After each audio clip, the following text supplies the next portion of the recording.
When you have an idea, it makes everything fall into place. That was incredibly sincere. I need to do something to... Yeah, when I grow up, I'm going to teach people. What are you going to teach them? I don't know! And here's the worst mistake of all. You stay in it for 4 years. Imagine how long your life is and then subtract 4. Most people don't have like a fiery passion. Most people don't have a vision. I just know that I love making stuff. I love it so much. That was incredibly sincere. I need to do something to offset. There we go. I love making videos for you. Coffee camera. Coffee dripping all over you. You messy, messy boy. I do love making stuff. I love making proper high octane edited content. I love making music. I love making podcasts. I love chatting in the woods, in the wilderness, in a field, by a football goal. I love it all. And I do this because it's fun. And for some fucking reason, other people don't find that fun. I know why. It's because they don't have an idea for what they want to see. And when you have an idea, ideas are the foundation of everything. When you have an idea, it doesn't even have to be like a good idea, just an idea that you want to do, it makes everything fall into place. You will overcome any obstacle, you'll do whatever it takes to fulfill that idea because it needs to be done. It's like wanting to have an orgasm. You're like, I don't give a fuck if my grandma is coming home in 2.5 minutes, I'm getting this thing done. You're hell-bent, you need to be hell-bent. And most people aren't, because they just don't want something enough. Alright, listen, it goes in all aspects of life, you know. Wanting a job, a house, a husband or a wife. Some people kind of want these things, because those are like templates of things to do, templates of things to want. But when you want something because you invented it in your own head, nothing should stop you. If you want to make a proto-jazz album, whatever the fuck that is, why did I pick something that I don't know? If you want to make an electronic dance album with AI Peter Griffin, not even AI Peter Griffin singing the lyrics, you're gonna be like, how do I do that? And you'll find the AI, you will find the MIDI plugins, you'll find the software, you will think of lyrics. It will happen, it should happen, because it was your idea.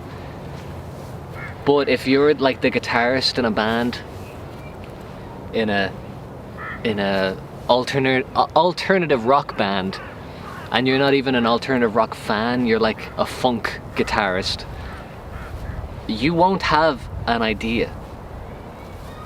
Why would you have an idea? You don't listen to that genre of music, you don't like that genre of music, you're not thinking all day about alternative music. You just show up and the guy who runs the band has loads of ideas. So now you're just playing catch up, you're trying to like be as good as him if you have some sort of like insecurity or an ego problem. And those people who don't have the ideas are the ones who hate the ones who do have the ideas.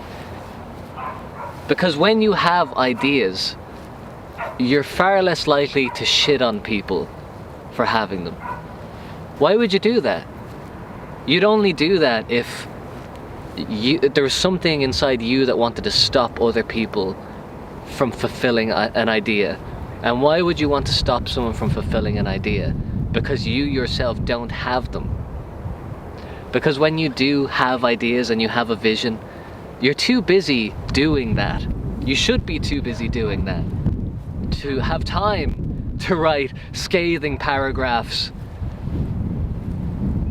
And if you are writing scathing paragraphs and you are like a fulfilled, happy, secure person who has a passion and has a vision, why? Who is that person? Unless you genuinely have something to add. But then it wouldn't be a scathing paragraph, it would be, I think it would be obviously constructive criticism. I don't know though, I've been wrong before. Even my worst enemy, like PPB Productions. The guy who wrote the first hate comment on John the podcast.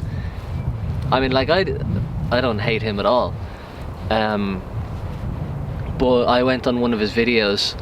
He had like a new video after we uploaded the podcast, because I wanted to see if he saw the podcast, maybe he responded to it. And he had this new like update video, and it had no video. It was just audio. So he's had a video that has visuals with no audio, and now he has a video with no video and audio. And I was like, fucking hell. So I just commented and I gave him like actual advice. I wasn't being mean about it or anything, but I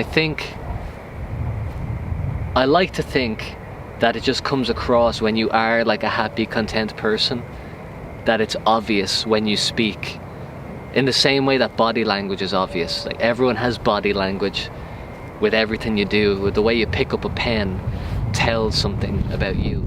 You can't hide it.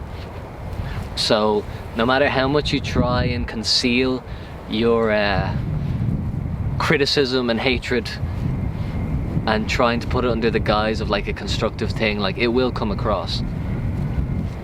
Anyway, so how do you deal with those types of people? This is the point that I should be making. How do you deal with those people? I'm not entirely sure, because as I said, like, the people who write anonymous comments are like the lowest tier, but the highest tier of haters are your friends and family. Those people hate your guts. It's actually true. I don't know about you, I don't know your family, but I know loads of people who have families.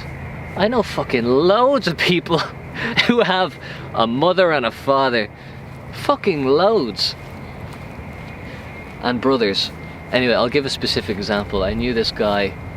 He was a funk musician in an alternative rock band, and that is not a joke.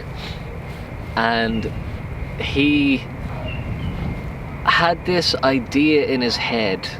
He has this like deeply held belief that he needs to be the greatest musician of all time.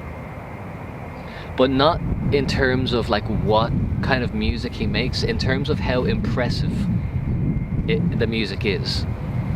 Do you ever see those YouTube videos? There are guys who do like cool guitar tricks. They're playing the guitar in their lap like a drum kit or something. Those videos are this guy's wet dream. He creams over them.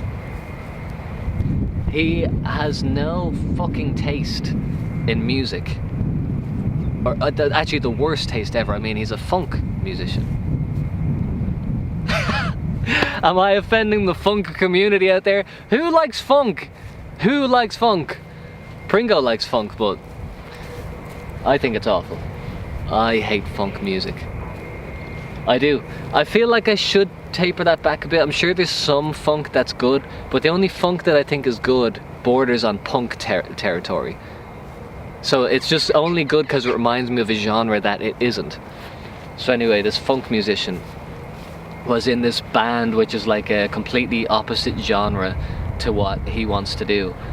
And he has this belief that he needs to be the greatest musician because his brothers have cast the hammer of Thor down on his head since he was a boy, that he needs to live up to not their expectations. He needs to live up to their accomplishments. He needs to rival or triumph over them. And to be honest, I don't know how much I can say that they have like put that on him, or if it's just the fact that like being around several people every day, like, since you're born, and those people specifically accomplishing, like, they're all musicians, you know, and they're all like really talented. All of them accomplishing these great things, and then it's almost natural that you're like, well, what about me? And I don't have any brothers or sisters, so I don't know, I can't really say, but I think even if I had brothers or sisters, I wouldn't compare myself to them. What you want is internal. It has nothing to do with your fucking brothers or your parents, whatever. Like, if your dad's a teacher and his father was a teacher and his father before him, It doesn't mean you have to be a teacher, but if you start trying to be a teacher because they were teachers, then you're fucked. You fucked yourself. The most foundational level of want and need is the most important one in terms of creativity. Like the very basics of your craft, what you want to make, is the most important thing. That goes with every element of creating. The very foundational level is always the most important. Like if you're writing a song and your performance is bad, the whole recording will be bad. You can't fix things in the edit. Sometimes you can, but no matter how much editing you do, you can't make a bad recording sound good. No matter how much editing you do, you can't make an actor say his lines correctly. No matter how much editing you do, you can't make an hour-long rant in the wilderness inspiring. There is no way I can edit this video to make it better than just saying the right things on camera at the start, at the most foundational level. In fact, maybe let's see if I could categorize it. The most important things for me to do with this video is 1, make sure that there's battery and a SD card in the camera. 2, turn on the camera. And 3, think of a good thing to say. Think of a good thing to talk about. Think of like a series of good things to say and just try your best. Now some people will do it the other way around. They'll start by saying like, alright, well I'm gonna put this filter on it. Yeah! Oh, that's gonna look good! And then I'm gonna put subtitles on. Yeah! Then people will know exactly what I'm trying to say. And then I'm gonna cut out all the rambly bits that don't make sense, and it's only gonna be the best sentences back to back. It's gonna be a greatest hits of sentences. It's gonna be mind compilation worthy. This is going to be a thought compilation of the highest caliber. That's what they'll be saying. And then they'll get on camera and they'll be like, what's going on, guys? A beautiful day today. As you can see, I got a new camera. And then they'll ramble on for like 10 minutes. You know, you've seen plenty of bad videos. You know what it's like. People overcomplicate shit all the time, when all you need to do is just think of a good idea and not the perfect idea. Do something that you want to do and try and do it well, and you'll succeed so much more often than if you pick the wrong thing and do it badly. Let's just say your passion is funk. It's definitely not, but let's just say it. Your passion is funk. You're in the wrong band. You might even be playing the wrong instrument, because the only reason you play that instrument is because your fucking brothers play that instrument. And it was too late to change because you already spent so many years learning that in college. We're not even going to get into that.